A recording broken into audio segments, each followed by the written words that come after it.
आत्मा की शक्ति 73। दर्द क्या है और उसका निवारण क्या है, आइए समझते हैं।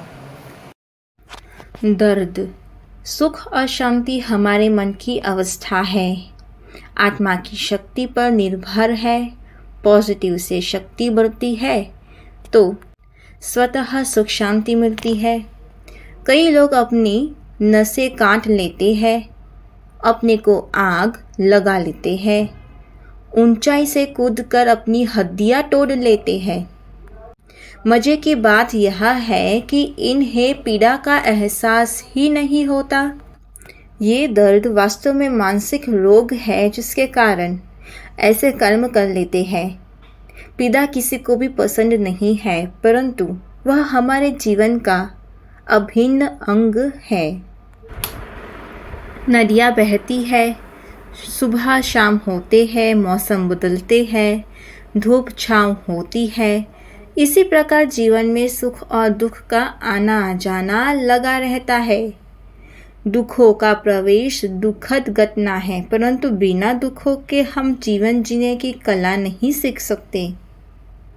परेशानी हमें बलवान बनाती है, हमें बहादुर बनाती है, हमें बुद्धिमान बनाती है, हमें जीना सिखाती है। युद्ध की जीत किसी मैदान में नहीं बल्कि मस्तिष्क में होती है। कुशलता पीड़ा एवं कष्टों से आती है।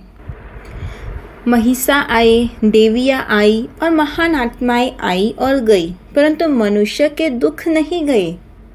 ये हमें ही भगाने होंगे। परेशानियां आपका पीछा तब छोड़ेगी जब आप उनका डट कर मुकाबला करेंगे। बाधाओं को अपना दुश्मन मत मानो। तुम्हें अपनी राह से बड़े बड़े पहाड़ खुद ही हटाने होंगे। बुरे समय में ही हमारी मानसिक परीक्षाएं होती है। परेशानियों आपके व्यक्तित्व एवं विचारों की मरम्मत करके उन्हें विकास के पथ पर ले जाती है। ये पीड़ा या दर्द और कुछ नहीं, सिर्फ लोगों के नेगेटिव बोल या नेगेटिव व्यवहार है जिन्हें हम मन में बसा लेते हैं। बार बार सुनने या रिपीट करने से मन में नेगेटिव एनर्जी रुक जाती है, जिससे मन में गांठ बन जाती है। वह हर समय दर्द पैदा करती है। हम जो संकल्प करते हैं वही एनर्जी हम अपने सूक्ष्म शरीर में से बाहर आती है और इस यूनिवर्स से भी हम वही एनर्जी खींचते हैं, चाहे नेगेटिव हो या पॉजिटिव। माना जो भी हम संकल्प करते हैं पहले हमारे सूक्ष्म शरीर में जाता है, फिर वहाँ से बाहर निकलकर यूनिवर्स में जाता है, फिर वही यूनिवर्स हमें कम बैक करके वही चीज़ हमारे पास घूम फिर कर आती है। नेगेटिव एनर्जी से हमारे चक्र ब्लॉक होते हैं, जीवन में बीमारियाँ आती है और दुख प्रॉब्लम्स उत्पन्न होते हैं। और पॉजिटिव एनर्जी से हमारे चक्र खुलते हैं, जीवन में सब दुख बीमारियाँ दूर हो जाती है और हमें सुख शांति स्वस्थता सफलता मिलती है। इसलिए कहते हैं पॉजिटिव संकल्प करो। हम जिन लोगों के साथ रहते हैं वह चाहे छोटे हैं या बड़े, वह हमारे बारे में कुछ ना कुछ नकारात्मकता बोलते रहते हैं। हम उन्हें बड़ा या छोटा समझकर कुछ नहीं कहते। ऐसे ही समाज में या कार्यस्थल पर बॉस की हर नेगेटिव बात सुनते रहते हैं।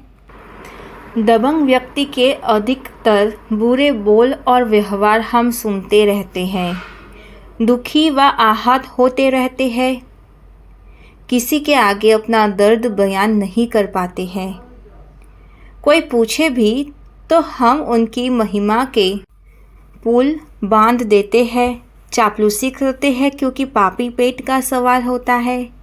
ये सब दर्द का कारण बनते हैं। वह सब अपमान जिनका ना विरोध कर सकते हैं, ना हम कुछ बोल सकते हैं, ना हम सोच सकते हैं, जिसे हम सहन करते रहते हैं, परंतु अंदर ही अंदर आहत होते रहते हैं। दर्द फील होता रहता है, इससे दर्द बना रहता है। अगर हम झूठ बोलते हैं, किसी का नुकसान करते हैं, किसी को आगे नहीं बढ़ने देते हैं, तो ये सब मन में कांटे की तरह पिदा देते रहते हैं। ऐसे लोगों से बचो। नहीं बच सकते तो उनकी बातों को सीरियसली मत लो। मन में रिपीट मत होने दो, नहीं तो अंतमति सो गति नहीं होगी। ऊपर से बहुत सज़ा खानी पड़ेगी। मन में हमेशा अच्छी बातें, स्वमान ही याद रखो। आत्मा का गुण चिंतन करो, ईश्वर को याद रखो। आत्मा का गुण चिंतन करो, ईश्वर को याद रखो, जो शक्तियों का स्रोत है। जो YouTube पर कर्म की गृह्य गति को सुनो और समझो तो पुरुषार्थ में बहुत मदद मिलेगी। तो अपने कर्मों की गृह्य गति को समझो और मन में अच्छे थॉट्स लाओ। स्वमान में रहना है और अपने आत्मों का गुणों का चिंतन करना है, उससे पुरुषार्थ बढ़ता है। अच्छा, ओम शांति।